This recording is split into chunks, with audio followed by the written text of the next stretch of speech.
Once again, greetings to one and all in the most holy and matchless name of our Lord and Savior Jesus Christ. For today, that is October 9, 2021, selected scripture portion is 1 Kings chapter 12.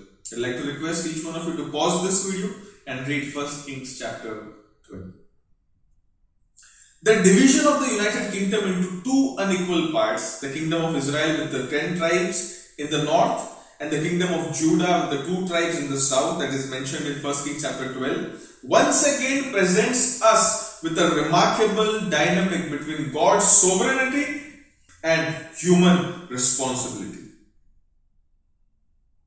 God had already predicted through Ahijah the prophet that Jeroboam would take away the 10 northern tribes from Solomon's successors. 26 to 40, we read this in 11th chapter.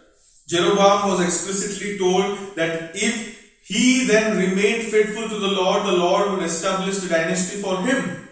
Yet the first thing that Jeroboam does, once he secures the northern tribes, is erect a golden calves at Bethel and Dan and consecrate non-Levitical priests, because he does not want his people making the trek to the temple in Jerusalem. Chapter 12 verse 25-33.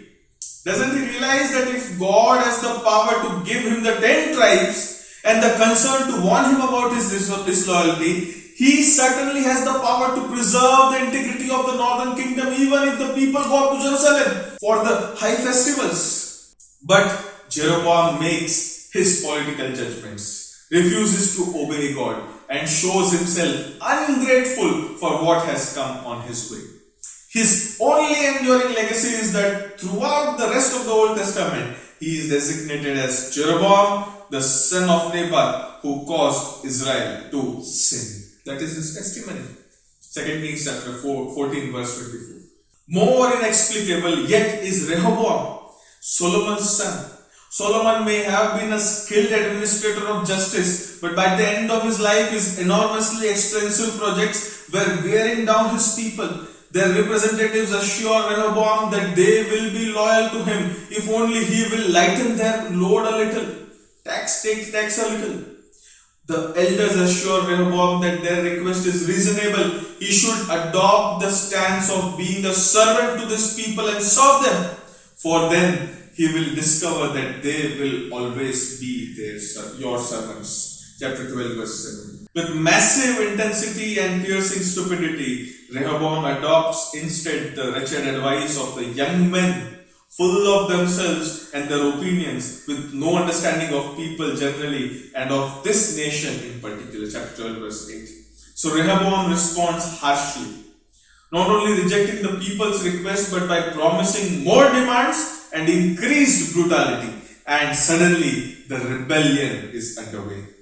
Yet the writer comments in chapter 12 verse 15.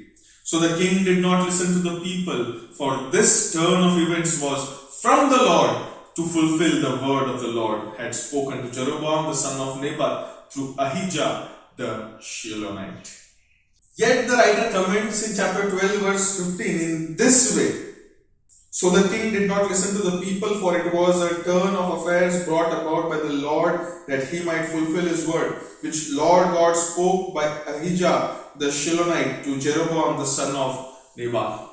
God's sovereignty does not excuse or mitigate Rehoboam's stupidity and Jeroboam's rebellion. Their stupidity and sin do not mean that God has lost control. Such mysteries of providence make it difficult to read history. They also prove immensely comforting and make it possible for us to rest in Romans 8 verse 28. May God bless us all.